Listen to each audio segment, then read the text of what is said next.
How's it going, guys? Welcome back to the channel. I hope you're well. Back with another free patch. You know, Johnny's an all-round nice guy. You're welcome.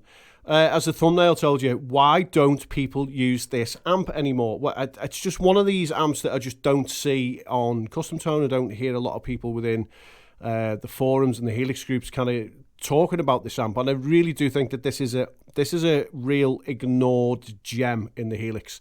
Obviously, it's the Supro that we're talking about, and I have altered it a little bit, but to be honest, even in its stock form, it sounds really good. Now, what I don't want to do is just bring up a completely blank preset and bore the life out of you going through how I like change this and change that and change the other. Just pull up the Supro in its stock form, and then obviously run this preset next to it, and you'll kind of see it's really, really good just as it is out the box. The only thing that I really changed majorly was the cab. I just didn't like the cab. So let's take a quick look at the amp, and then I'll explain what else is going on within the patch, and then you can run along to Custom Tone and download it for free at no charge. So the drive, I've took the drive down a little bit, left the bass and the tone where they are. I haven't touched the presence. Obviously, I've upped the channel volume because it's quite a quiet amp when you get it out. Pulled the sag down a little bit, just personal taste. It's set to about halfway. It's about, I think it's about 5.5, maybe 6. I've left the hum and the ripple. Normally I will turn them off, but I've just left it. And the bias X I've left alone as well.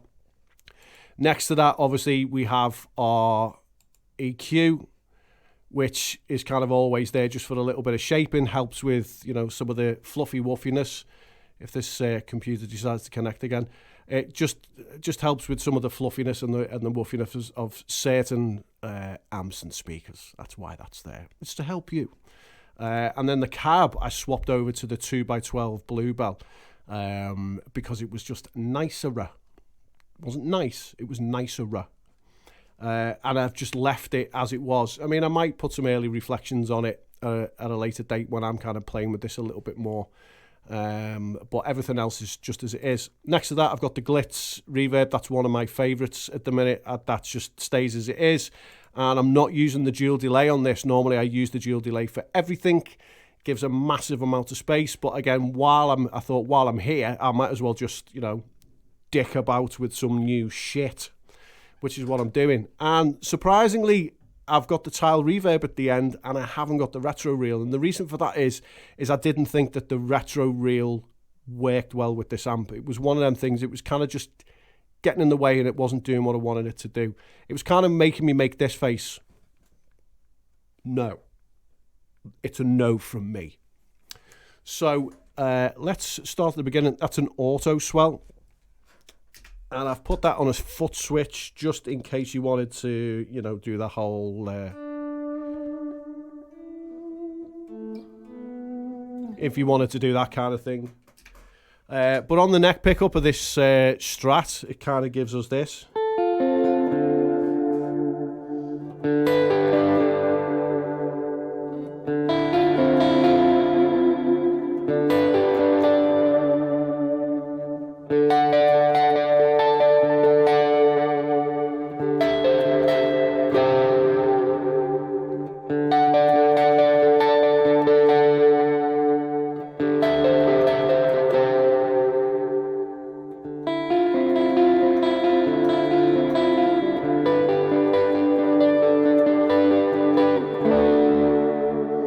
It sounds really, really nice. As far as the Adriatic goes, not a lot really that I've done with that. I've just left it at, you know, 500 milliseconds and just left the mix where it was. I haven't really adjusted it. It's the good thing about the Helix, I think, when it comes to delays and reverbs, 9 times out of 10 when you get them out in their stock form, you can pretty much get away with just using them as they are, you know, unless you go in like mad and want to do a load of heavy ambient stuff. Whilst this is an ambient patch as such,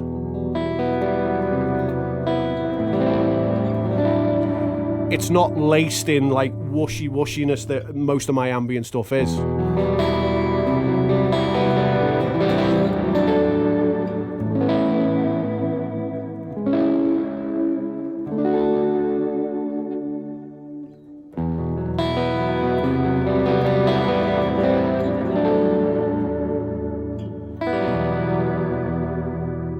It sounds sublime. I really, really like it.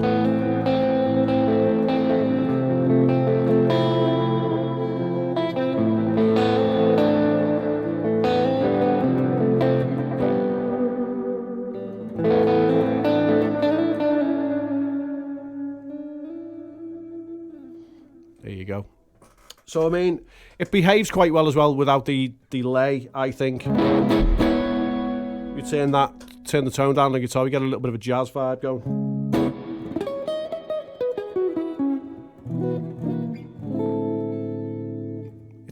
There's a lot of things that this amp can do just in that form, I think.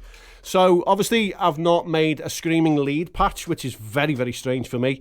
Normally, I'll take any amp out of this and just, like, kick the shit out of the drive section. Today was not that day. Today was a totally different day. Maybe I'm just getting old and I'm going to start playing Rickenbackers. What just happened? I'm never going to play Rickenbacker. But yeah, I like it. I do like this amp. I think it's an undiscovered gem. I think you should definitely just run along to Custom Tone and download it.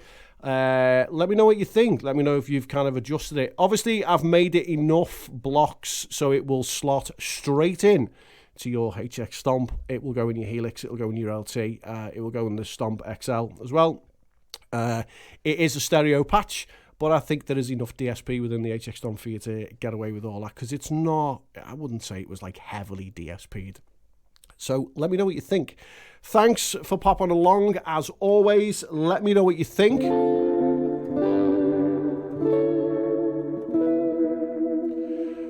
Don't forget to slap the subscribe and, you know, finger the notification bell, because it's the only reason why I get out of bed in the morning. So next time, guys, I'll see you on the next one. Shaka Khan.